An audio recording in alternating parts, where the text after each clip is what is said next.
Bem, pessoal, novamente, hoje nós vamos abordar um outro assunto, né? Hoje é as medidas, nós já falamos sobre medidas de direção, de distância, medidas diretas e medidas. Agora nós vamos falar sobre medidas indiretas de distância. Tá? Nós iniciamos falando de maneira breve lá sobre medidas indiretas de distância, mas nós vamos aprofundar um pouquinho como é que são feitos os cálculos de medidas indiretas de distância. Como a gente já disse na aula passada, as medidas indiretas de distância, logicamente, como o nome já diz, ele utiliza de maneira indireta, né, com o uso de equipamentos, o uso de um teodolito, ou o uso de um nível, ou o uso de uma estação total, né, para se fazer as medições de um determinado local. A diferença das medidas diretas para as medidas diretas, nas medidas diretas a gente tem que percorrer todo o percurso para se fazer as medições. Nas medidas indiretas, apenas uma pessoa, teoricamente, ele vai percorrer todo o percurso, e não os dois. Não os dois balizeiros de ré e de vante precisam ficar de pontos em pontos. Quem vai ficar de pontos em pontos ali vai ser a pessoa, o auxiliar que está, como o nome mesmo já diz, né? Ele vai estar auxiliando aí aquela pessoa que está fazendo as medidas. Que com o uso do teodolito, ele vai pegando ângulos que são formados, né? Esses ângulos são formados ali, e eu vou registrando esses ângulos que são formados, tá? Eu registro esses ângulos formados ali e anoto, logicamente, tais ângulos ali. Então, eu utilizo do teodolito, né, quando eu estou fazendo, por exemplo, ângulos horizontais ou ângulos verticais, de uma régua graduada, eu faço a leitura, a gente vai mostrar mais à frente ali, eu faço a leitura dos fios estadimétricos superior, inferior e médio, e com base nesse fio superior, inferior e médio, eu determino a minha distância, eu determino o meu ângulo que é formado ali. E, além disso, posso determinar também o desnível de um terreno utilizando o nível. Quando eu utilizo esse nível, eu faço somente a leitura da régua ali, tá? Eu não determino ângulos quando eu trabalho com nível, eu determino, né? Eu determino a altura ou desnível do meu terreno. Quando a gente for falar de altimetria especificamente, nós vamos entrar no nível. Em planimetria, nós vamos trabalhar com o nosso teodolito, basicamente com nossos teodolitos. Para se fazer qualquer trabalho, né, topográfico, nós precisamos, como a gente já disse, de alguns acessórios. Para a instalação dos equipamentos, principalmente dos teodolitos, nós utilizamos, dos teodolitos ou do nível, ou da estação total, que seja, nós utilizamos o tripé, né? Ou do GPS, enfim, a gente utiliza o tripé. Esse tripé, sobre esse tripé são estacionados os nossos níveis, ou nossa estação total, o nosso GPS. Eu instalo o meu equipamento aqui sobre o meu tripé. O nome é bem sugestivo, né? Tripé, porque tem 3 pernas, logicamente, e ele vai ser utilizado para estacionar.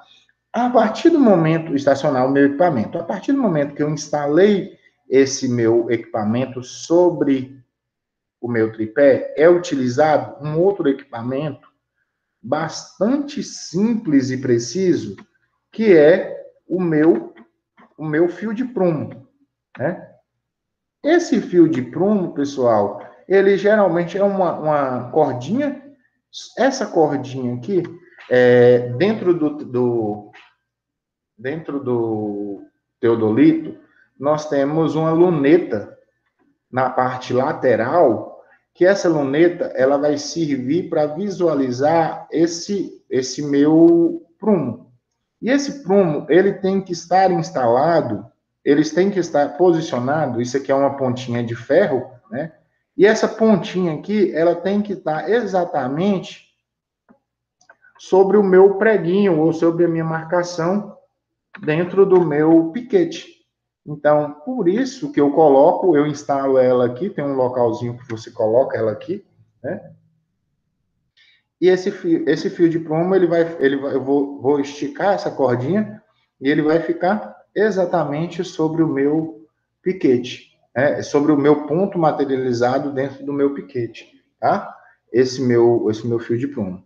E a minha lupa, logicamente, que é a minha lupa que vai fazer a minha leitura. Nós temos aqui, pessoal, a mira, né? Ou que a gente chama também de régua graduada. Essa régua graduada aqui, né, ela geralmente ela varia de 4 metros, mais ou menos.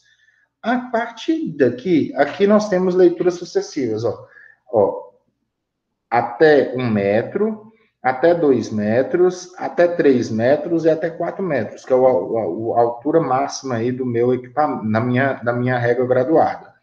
E aqui, por exemplo, aqui é 80, opa, perdão, aqui é 80, né? 81, 82, 83, 84, 85, 86, 87, 88, 89, 90, 90 centímetros. 91, 2, 3, 4, 5, 95 centímetros. 96, 97, 98, 99.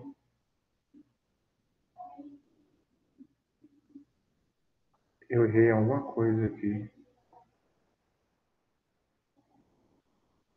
Onde que eu errei? 90, 91, 92, 93, 94, 95, 96, 97, 98, 99, 1 metro. 10, 1 metro.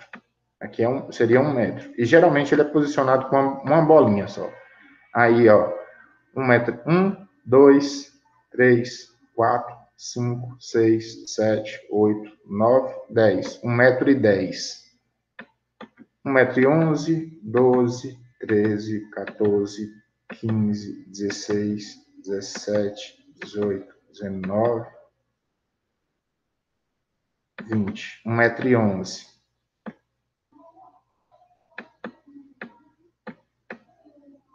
1 metro e 1, 2, 3, 1 metro e 12.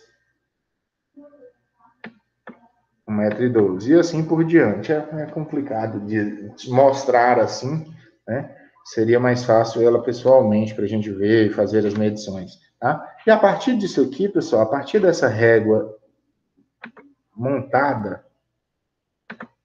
a partir dessa régua montada, você vai fazer a leitura dos seus fios. Por exemplo, seus fios eles vão estar estacionados aqui. Vou mudar a cor desse. A partir do momento que você faz a leitura, vai ter lá.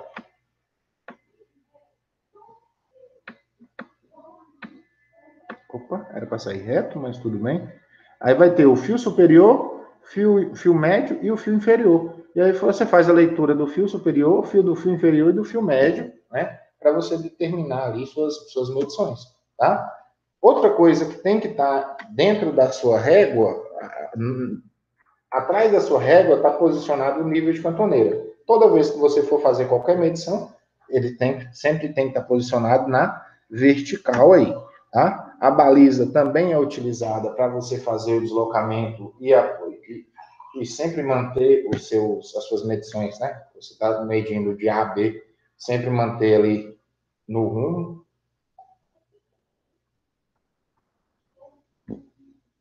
Né? A gente já falou lá nas medições diretas de distância. Ela é utilizada com teodolito para a localização dos pontos do terreno e das medidas de ângulos horizontais. E a gente faz as medições indiretas através do processo que a gente chama de estadimetria ou taqueometria. A gente vai aprender essas medições indiretas quando a gente for estudar as distâncias, os cálculos de estadimetria na planimetria e na altimetria, tá?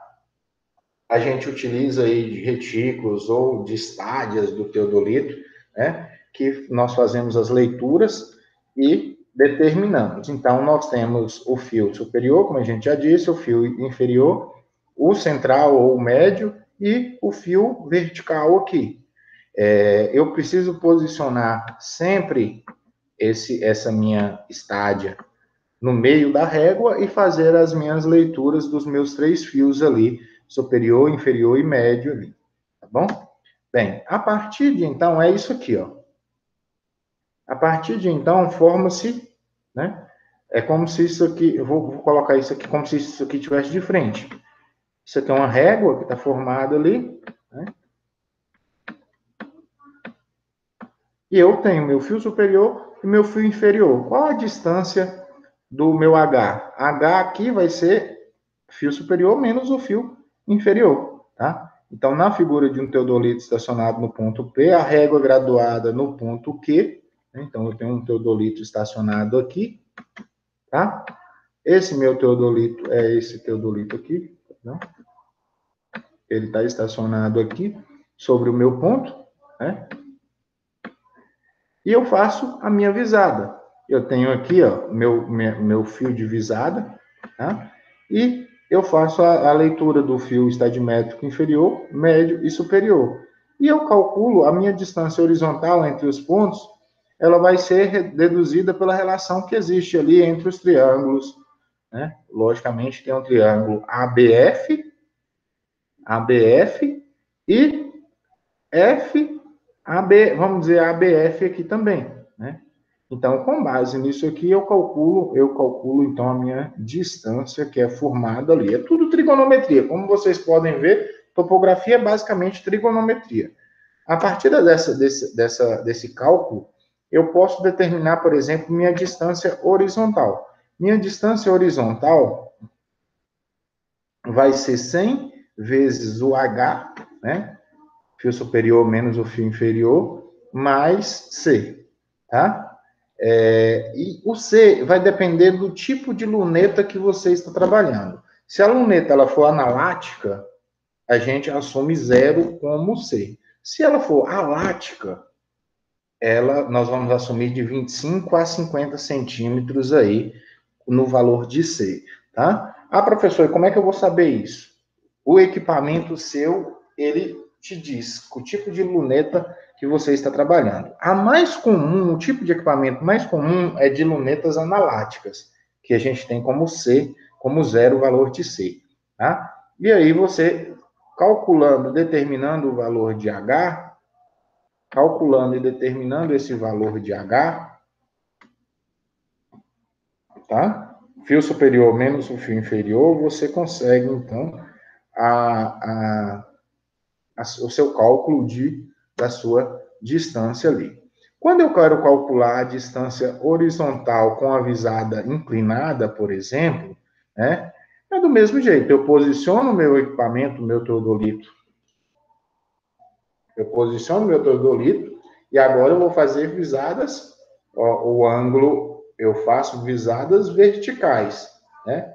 Meu equipamento ele estava instalado sobre um ponto de 90 graus. Se eu levanto esse equipamento aqui, ó, trigonometria do mesmo jeito. Ó, os triângulos formados aqui, né? Ó, os triângulos formados aqui, tá? Então, trigonometria. Eu utilizo a fórmula seguinte: distância horizontal vai ser 100 vezes h vezes o cosseno ao quadrado de 2 mais c. Constante é a mesma, pode ser analática ou alática, vai assumir 0 ou 25 ou 50, enfim. Vezes o cosseno desse ângulo formado, vezes o quadrado do cosseno desse ângulo, né? Vezes 100 vezes h, tá? Mais a constante. Isso aí eu calculo a minha distância horizontal com a visada inclinada ali. A minha visada, a distância vertical, né? Ela vai ser ascendente ou ela vai ser descendente. Ela vai ser ascendente, ela vai ser positiva quando ela estiver em aclive. Ela vai ser negativa quando eu tiver em declive. Então, a minha distância vertical, ou meu chamado também de desnível, tá? Ele pode ser calculado utilizando a fórmula 50 vezes fio superior menos o fio inferior, vezes o seno do ângulo formado ao quadrado, menos o fio médio, mais a altura do equipamento. Aqui, a altura do equipamento, ele geralmente é dado por I, tá? Então, você vai calcular a partir disso aí a sua distância vertical do seu equipamento. Entendido?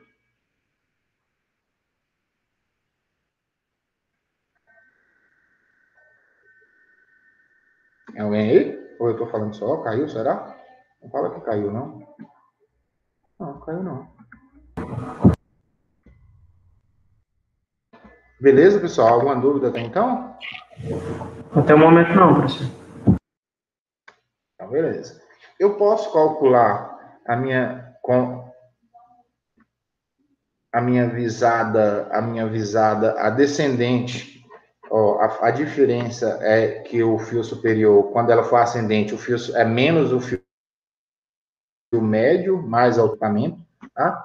Ou eu posso, quando ela, por exemplo, ela é descendente, né, eu estou com o equipamento instalado aqui, eu estou calculando em desnível, em declive, tá? Então, a fórmula vai ser também 50 vezes H vezes o seno do ângulo ao quadrado, mais o fio médio, menos a altura do instrumento, altura do equipamento, ou I, ou menos I. Entendido? Essas são as fórmulas de vocês calcularem, as fórmulas trigonométricas de vocês determinarem as suas distâncias verticais e as suas distâncias horizontais ali, de maneira simples. Bem, existem erros também na hora de você determinar os seus ângulos. Esses erros, eles podem ser mais simples também, tá?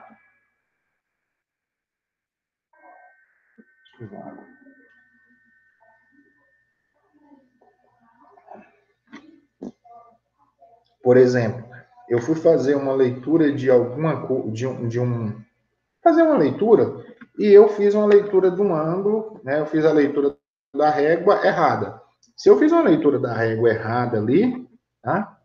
Esse vai dar erro. Pode ter certeza que vai dar erro na hora de fechamento, porque você tem que fechar os seus cálculos, né? Então, na hora de fechamento dos seus cálculos ali, esse erro ele pode ser cumulativo, tá?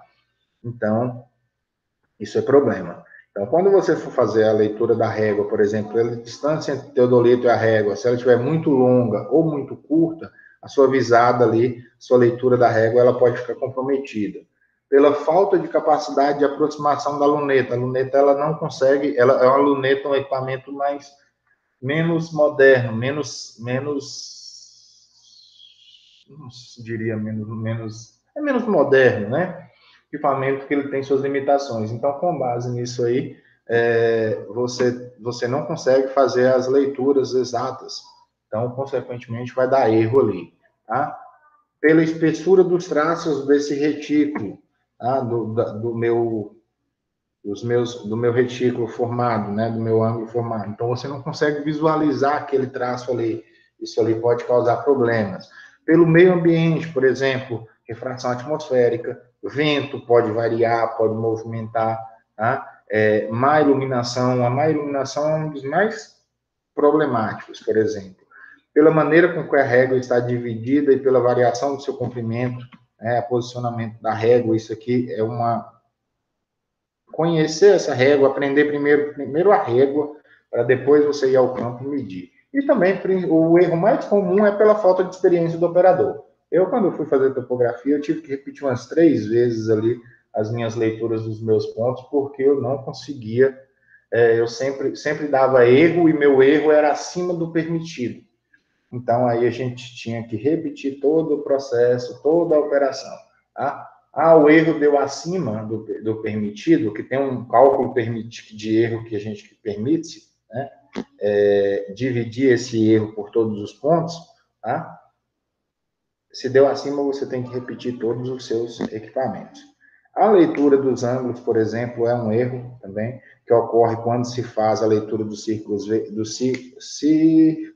verticais ou horizontais, enfim, de forma errada, por falha ou por falta de experiência do orientador, né? A verticalidade, a gente já disse, é um erro bem grosseiro, tá? Que não pode existir, mas existe pelo cansaço, enfim, tá? A baliza ela tem que sempre estar posicionada na vertical, assim como a baliza, quando a gente não faz uso de cantoneira na régua, essa verticalidade pode ficar comprometida, então eu preciso desse nível de essa verticalidade no meu equipamento. A pontaria, por exemplo, no caso de leitura de ângulos horizontais, vai ocorrer aí quando o fio estadimétrico vertical do teodolito não coincide com a baliza, tá? Erros lineares de centragem do teodolito, por exemplo, né? A gente disse lá que o prumo ele tem que estar posicionado no local exato onde está seu ponto de marcação. Então, você precisa desse ponto de marcação ali, né? Esse prumo ele tem que estar instalado sobre esse ponto de marcação, como a gente já disse lá no início, tá? Segundo Spartel, este erro que se verifica quando a projeção do centro do instrumento não coincide exatamente com a vértice do ângulo a medir, ou seja, o prumo do aparelho não coincide com o ponto sobre o qual se encontra. Erro de calagem é o erro de nivelamento do teodolito, aqueles parafusos calantes que a gente disse, que a gente mostrou lá, né? Quando esse operador ele falta uma certa experiência para nivelar tal equipamento, então ocorre aí erros. Aqui também, pessoal, tem alguns exercícios aqui no final para vocês fixarem mais aí sobre o trabalho, como vale ressaltar, esses exercícios eles vão cair na prova de vocês, tá? Vocês precisam estar dando uma estudada sobre esses exercícios aí, resolvendo esses exercícios para que vocês consigam aí desenvolver esse trabalho, tá bom?